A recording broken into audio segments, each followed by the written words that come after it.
waayahay kamaan kulligiin kaca kor wada booda kabahana bixiya kuraasidana laaba dadweyne bushaara baan idin leenahay waxaan idinku bushaareynayaa albanka 2010 ee la magac baxay halis albankan oo lagu dubay dalka Safariya waxa dubay oo idin soo gaarsiin doona fanaanka daada yar ee la magac baxay Arab Ali Abdi oo ku magac dheer Arab Hayswaalin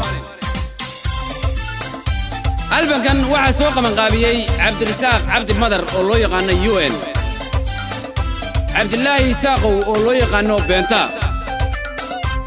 waayahay studio-ga lagu dubay ee lagu diyaariyay waa studio-ga la magac baxay UN Nordin waayahay albankan halis waa dhegaysan doontaan waana macaasan doontaan heeso hore oo badanna waa ka maqasheen aniga oo ah Cabdullaahi Axmed Cabdi oo loo yaqaan Cabdullaahi Dhag Furayste albankii halis ee Arab Ali Abdi dhagays wanaagsan